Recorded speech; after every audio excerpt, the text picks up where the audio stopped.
आप जानते हैं कि भगवान विष्णु के 10वें अवतार कल्कि के आने के 4 जिंदा सबूत पृथ्वी पर पहले से ही मौजूद है, लेकिन कहाँ है ये सबूत और क्या है इसका रहस्य?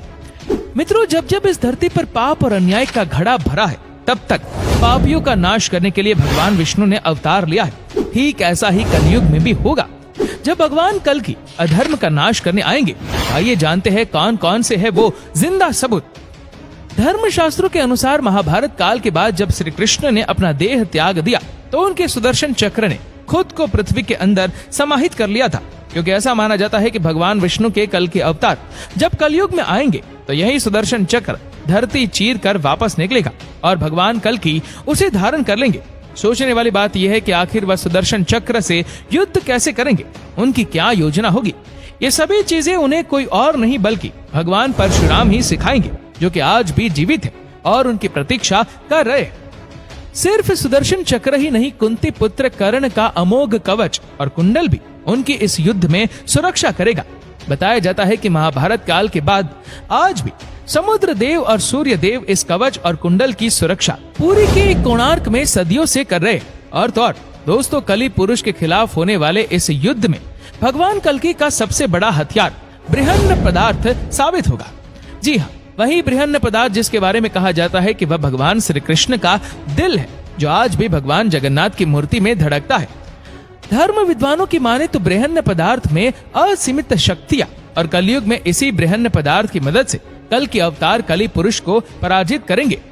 इसके अलावा भगवान कल्कि के होने वाले परिवार के बारे में बात की जाए तो उसका जिक्र हमें भागवत पुराण के स्कंद 12 के अध्याय 2 में साफ साफ एक कथा के माध्यम से देखने को मिलता है। कहानी के मुताबिक यूपी के संभल गांव में भगवान कल्कि का जन्म होगा और वो अपने माता पिता की 5वीं संतान होंगे, जो समय आने पर देवदत्त नाम की घोड़ी पर बैठकर आएंगे और तलवार से पापियों का नाश करेंगे, जिसके बाद सतयुग का प्रारंभ होगा। कथा में यह भी बताया गया है कि भगवान कल्कि की 2 पत्नियां होगी, लक्ष्मी रूपी पद्मा और वैष्णवी रूपी रहा। भगवान कल्कि की पत्नी वैष्णवी के बारे में बताया जाता है कि उन्होंने त्रेता युग में ही जन्म ले लिया था। दरअसल त्रेता युग में दक्षिण भारत में रत्नाकर नाम के एक राजा हुआ करते थे।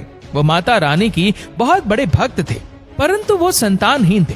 ऐसे में एक दिन माँ काली, माँ सरस्वती और माँ भगवती राजा रत्नाकर की भक्ति से प्रसन्न हुई और तीनों ने मिलकर अपने तेज का एक एक अंश भक्त रत्नाकर की पत्नी के गर्भ में आशीर्वाद स्वरूप दे दिया। इसके साथ ही उन्होंने रत्नाकर के सपने में आकर ये भी बताया कि उनके घर में दिव्य बालिका जन्म लेने वाली है, जिसको कलयुग में लोग पूजेंगे और भविष्य में एक खास किरदार निभाएंगे।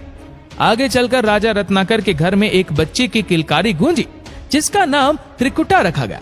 दोस्तों, त्रिकुटा के अंदर हमेशा ऐसे ही ज्ञान पाने की इच्छा थी, इसीलिए उसने ईश्वर की भक्ति में लीन होकर घर परिवार सब कुछ त्याग कर ज्ञान की प्राप्ति के लिए निकल गए। ऐसे में एक दिन जब प्रभु श्री राम जंगलों में माता सीता की खोज कर रहे थे, तभी उनकी मुलाकात त्रिकुटा से हुई। त्रिकुटा ने पहली नजर में भगवान विष्णु के अवतार प्रभु राम का आभास कर लिया। उनके चरणों में नतमस्तक होकर फूल चढ़ाए। भगवान राम भी त्रिकुटा की तपस्या से प्रसन्न होकर उसको वैष्णवी नाम दिया।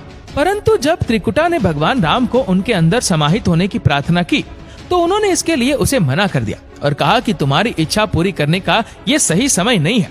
इस युग में तो नहीं, लेकिन कलयुग में आप मेरी अर्धांगिनी बनेंगी। अगर आप उत्तर भारत के त्रिकुट पर्वत पर जाकर तप करेंगी, तब कलयुग में मैं आपको कल्कि के अवतार के रूप में अपनाऊंगा। इसी दिन के बाद माता ने त्रिकुटा पर्वत पर जाकर घोर तपस्या की और शरीर का त्याग करके 3 मुंह वाले पिंडी में समाहित हो गई और आज ये जगह वैष्णो देवी धाम के नाम से प्रचलित है। मान्यता है कि भगवान विष्णु के 10वें अवतार कल्कि का जब कली पुरुष के संहार के लिए जन्म होगा, तो वह देवी वैष्णवी से विवाह करेंगे।